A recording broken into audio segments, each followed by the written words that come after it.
அவருக்கும் தான். இம்மையில நிறைய சொந்த பந்தம் இருக்கலாங்க. ஆனா இம்மைக்கும் மறுமைக்கும் ஒரு சொந்தக்காரர் உண்டு என்றால் இயேசு ஒருவர் மட்டும்தான்.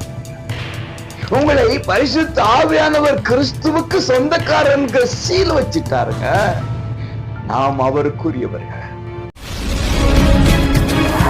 கிறிஸ்துவில் மிகவும் பிரியமான அன்பு உறவுகளே, உங்களை மனதார வாழ்த்துகிறேன். நல்லா இருக்கிறீங்களா?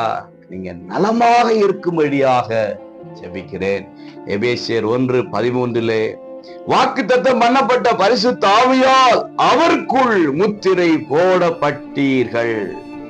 உங்களுக்குள்ளும் எனக்குள்ளும் இருக்கிற பரிசுத்த ஆவியானவர் கிறிஸ்துவுக்குள் நம்மை முத்திரை போடுகிறாரா?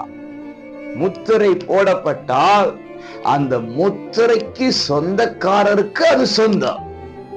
நீங்கள் கிறிஸ்துவுக்குள்ளாக முத்திரை போடப்பட்டிருக்கிறீர்கள் என்றால் நீங்கள் கிறிஸ்துவுடையவர்கள், கிறிஸ்துவுக்கு சொந்தமானவர்கள்.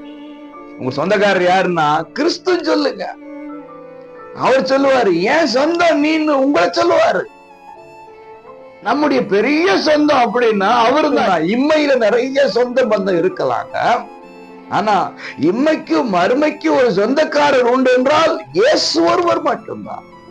அதனால நீங்கள் முத்திரை போடப்பட்டிருக்கிறீர்கள் கிறிஸ்துவுக்காக. உங்களை பரிசுத்த ஆவியானவர் கிறிஸ்துவுக்கு சொந்தக்காரன் சீல் வச்சிட்டாருங்க. ஆகவே நாம் அவருக்குரியவர்கள். சொல்லுங்க, நான் அவருக்குரிய. ஆகவே நான் அவருக்குரியவன் என்று சொன்னார் எனக்கான யாவையும் உங்களுக்கான யாவையும் அவரே பார்த்துக் கொள்வாராக. God bless you.